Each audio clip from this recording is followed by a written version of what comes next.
Well, good morning everyone, and I have been going over my pumpkin seeds, trying to see what we got. I do have some small things here. I don't know if I'll put them in the big pumpkin bed. The sugar pies are they grow well and they're very prolific, but sometimes they can take over your bed.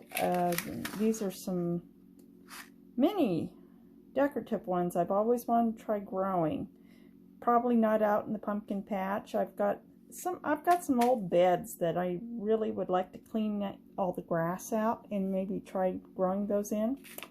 I looked for some more Caspers. This is supposed to have both your regular jack-o'-lantern and Caspers. I still got about 13 seeds in here, so I'm going to grow. I went yesterday to the little garden center I like to buy my pumpkin seeds, and they were out of everything except for sugar pie. That's all they had was sugar pie. This is your regular jack-o'-lantern seed. I believe these are actually Howden, which is a really good jack-o'-lantern. Yep. Yeah, you can see that's Howden. I got a few seeds in here. I do need to buy more seeds. I've got a few Big Macs. Big Macs they're big pumpkins. They're not as big as an Atlantic Giant, but they do get really large. And I've got some the kids.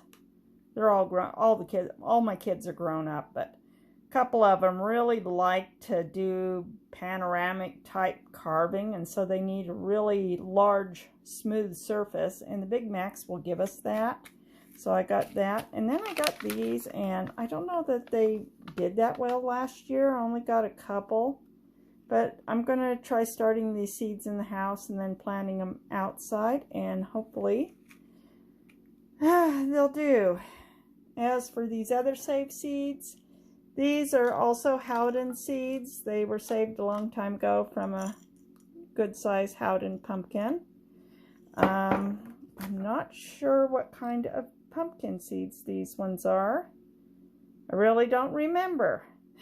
They were saved for me, and I'm not sure which pumpkin because I tend to grow a variety. These are supposed to be white pumpkin seeds. My mom said she saved them. She thinks they were from a white pumpkin, but we don't know, and I don't know that they really did well last year. And then I've got mystery seeds in here. They're pumpkin seeds, but just not sure what variety of pumpkin they are.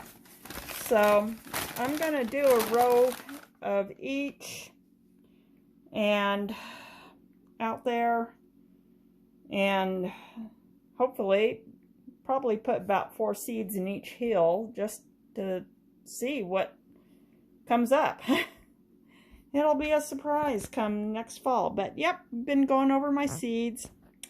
I'm really going to have to be very conscientious. I may just have to go to a store and buy a very large white pumpkin, because the kids do like getting the white ones as well as the regular jack-o'-lantern and or what they call the Connecticut field, which is your regular jack-o'-lantern.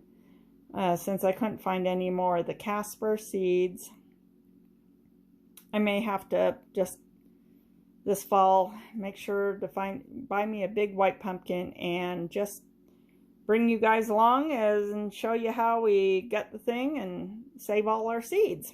Dry them out and then get them in jars once they're thoroughly dry. But just thought I'd let you know what we're gonna do. I'm gonna put seeds in the ground, and I'm also gonna start seeds in the house, and so I can have some starts to put out in a couple of weeks.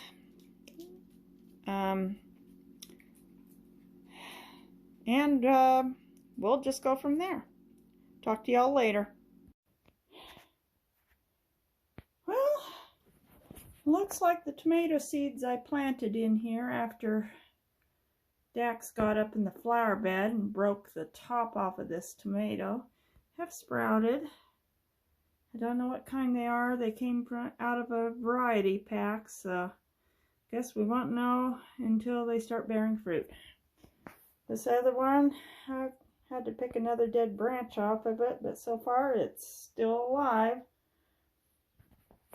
I really need to get my little greenhouse put up and at least get these out in the greenhouse. They'll be much better off, happier, not here in the back porch. Just not enough light. I've got the door open today because it's supposed to get super duper warm. And I even turned off my little heater. Turn it on again tonight because it's still cool. I've been trying to keep it warm in here. But I'm getting ready for church now, so it's time to bring the dogs in. Time to bring the dogs in. Yeah, put you in your room.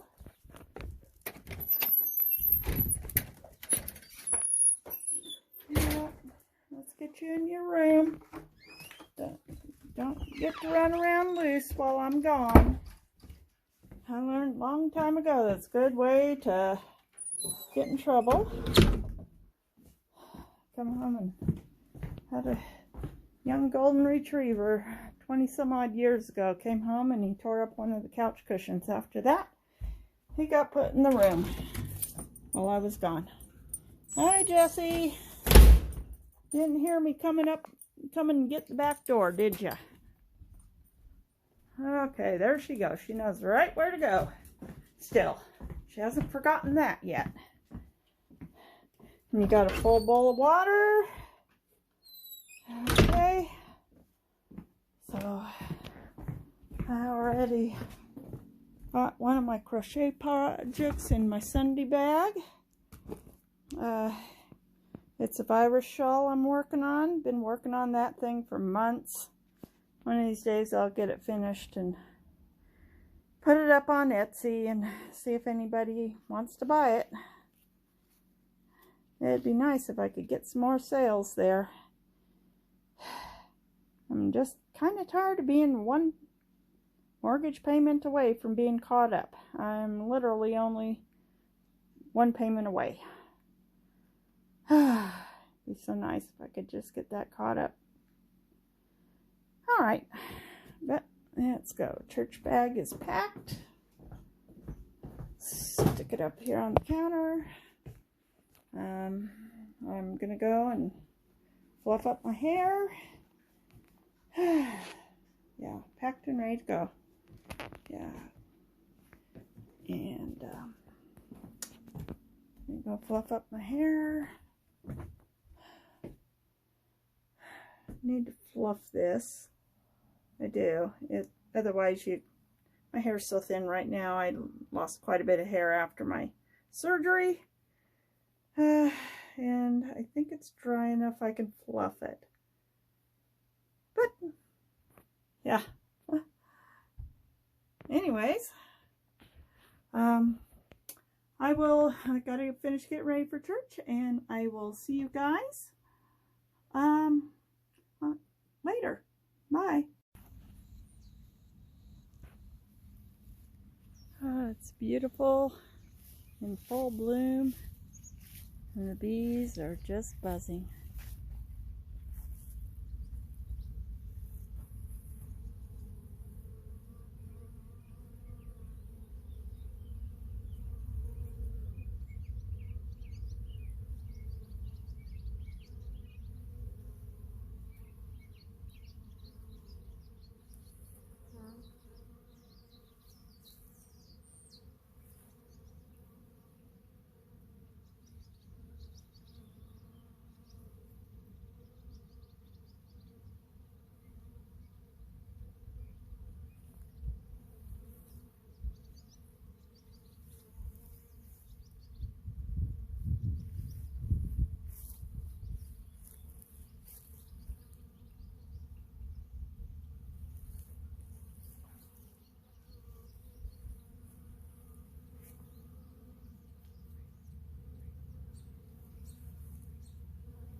Well, folks, took a little break while I had to go charge up my phone and drug out hoses and got sprinklers going. Got my big yard sprinkler going. This is one my dad made a long time ago. I remember as a kid we had this going in our yard, and now I got it going in my yard. It was one of those things that got left up in Montana, and when my dad moved down here, he brought it with him, and he says, "Do you need this?" And I said, "Yeah, I could use that. I got a big yard, covers a lot of space." So yeah, my dad put that one together.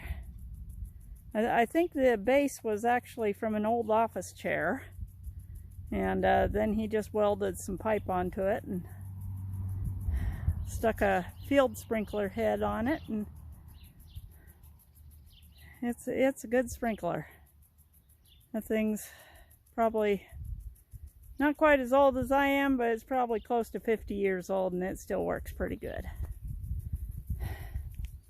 And then I got oscillating sprinkler here on the pumpkin patch because the ground is so hot and so dry I don't even want to try putting my seeds in right now. So we are getting the ground good and wet. I might even just leave this on overnight. Get my baby peach trees here good and watered. I think this one, the whole top of it died, but it's got some branches coming out the middle. And I'm not even sure about the other one over by my cherry tree. It doesn't, I still don't know if it's going to bud out or not. But yeah, it's got some branches here, but this whole top just kind of looks dead. And I think the whole top of it died. Our spring was just too cold, and while we got a lot of rain, it wasn't quite wet enough. We needed a warmer, wet spring. Lots of rain.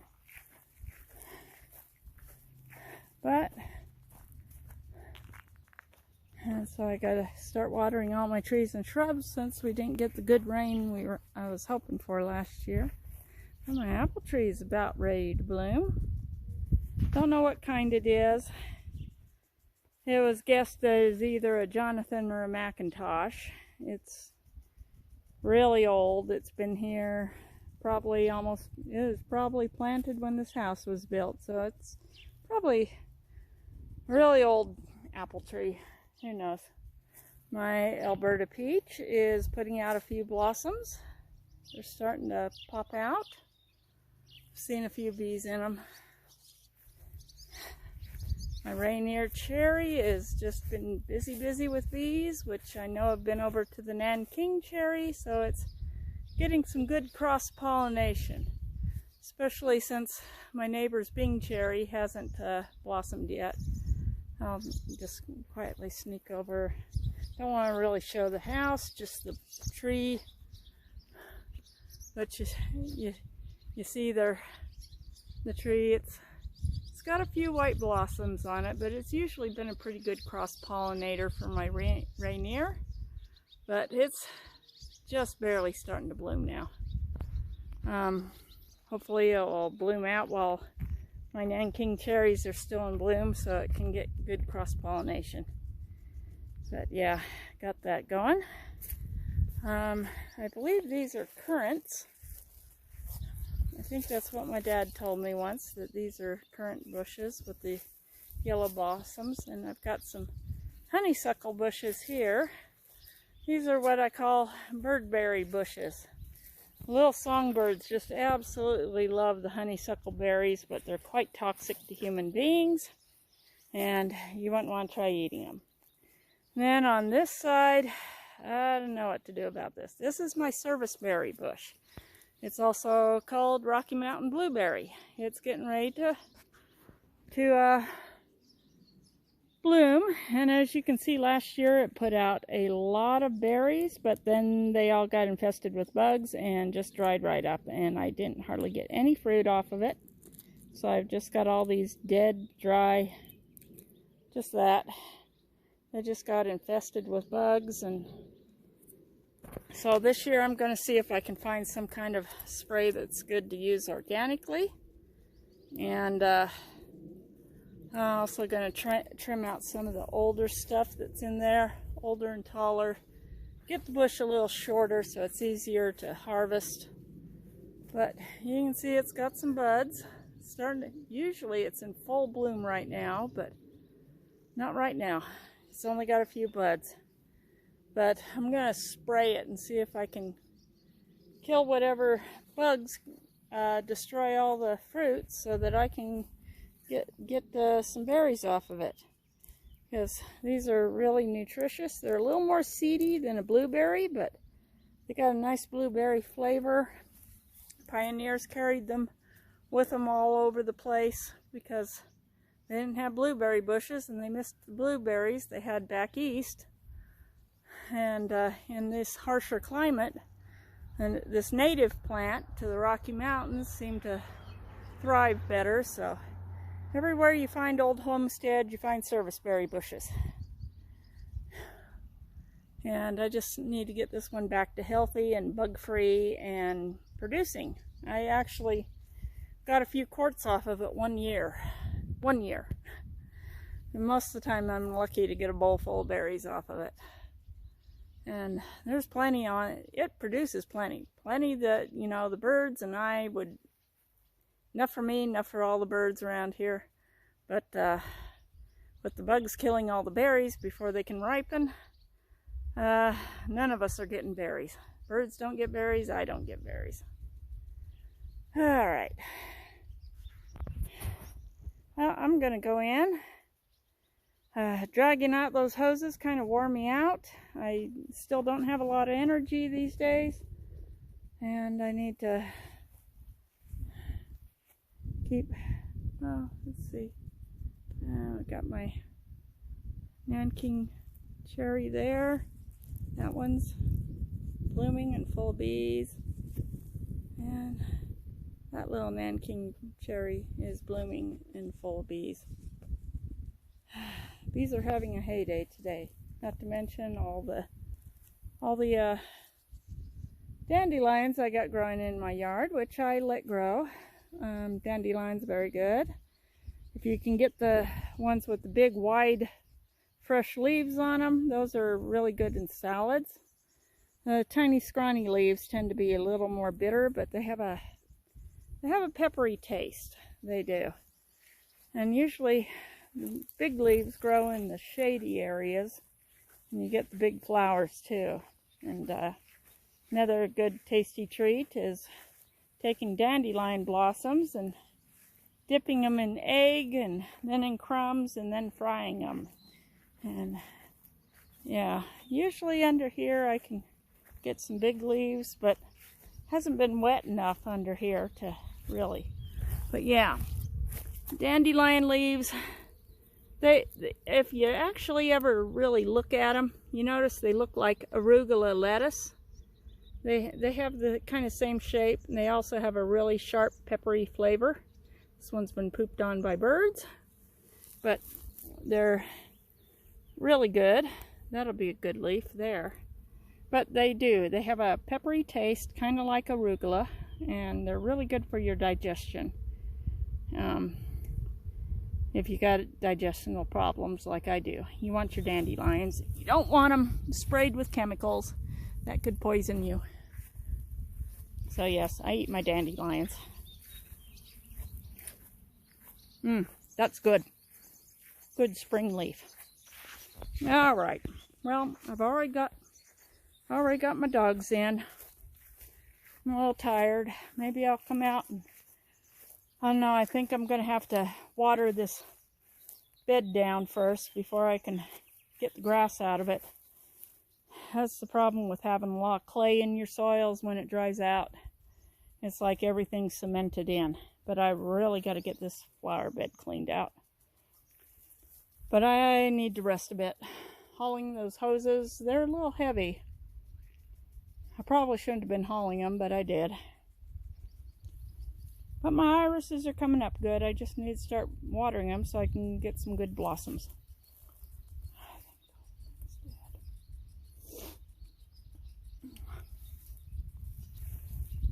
And I don't know, can you hear those birds? They sound so nice. Just love the birds.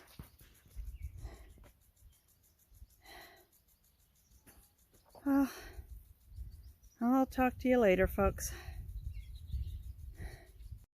Well, folks, I gotta try to fix Dax's tie out here.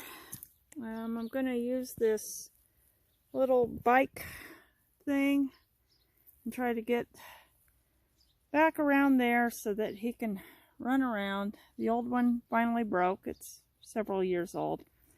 But yeah, I don't even know if I can balance this on my knees or what. I'm gonna try this. Well, we'll see. See if you guys can watch me do this. I tried to. What I really wish I had was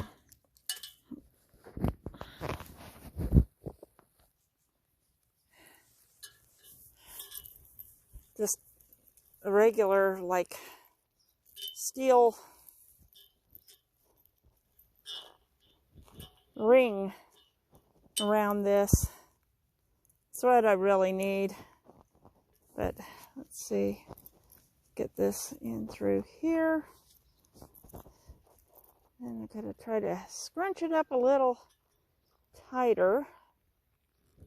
These things are so... I gotta just get it wound around just enough so that I can go around a couple times and then lock it. Okay, need to get it just a little more, just a little tighter. When they're new, the vinyl is just so... See if I can make this just a little more snug around. The locks break pretty easy, so after a while he'll have this lock broken on this. That's what I found in the past. He's a pretty strong dog for a 40-pound dog, and they generally don't stay together very long. Gotta get that. And let's see if I can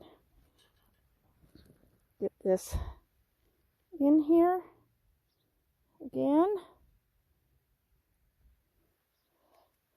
Oh boy. I sure wish my fingers were as agile as they used to be when I was younger. All right.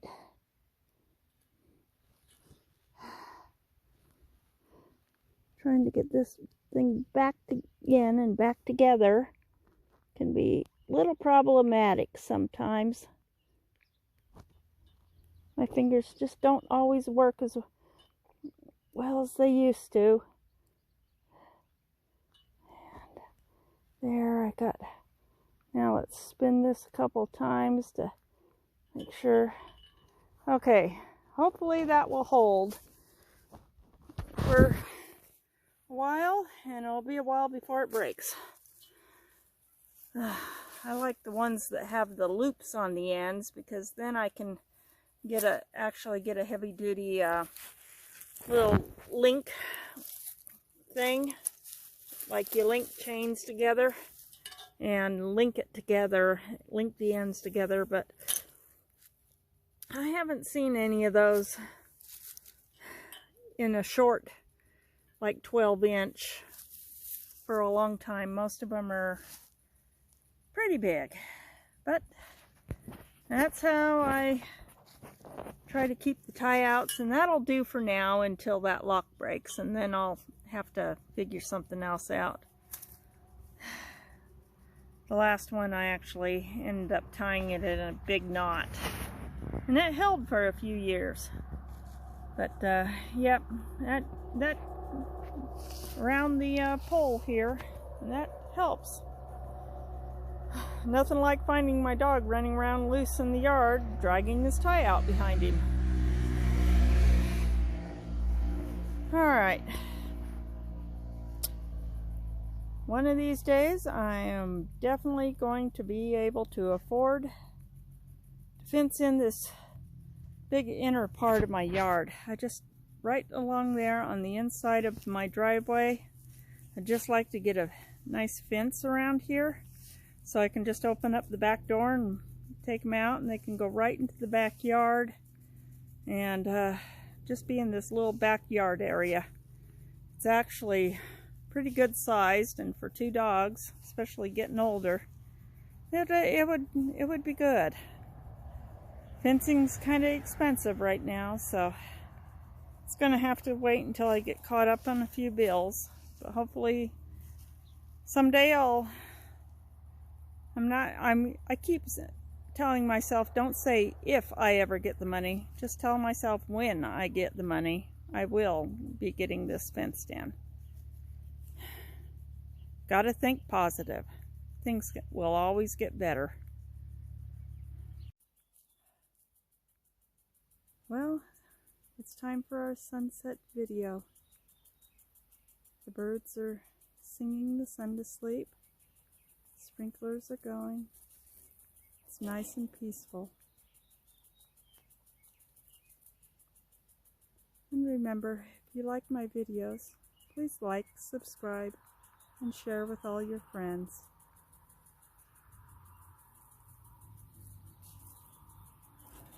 And remember to ring the little notification bell. Not quite as peaceful as I wanted. When you live along a main road, you're going to have traffic. Let's see if we can get 60 seconds of birdsong and sunset going down.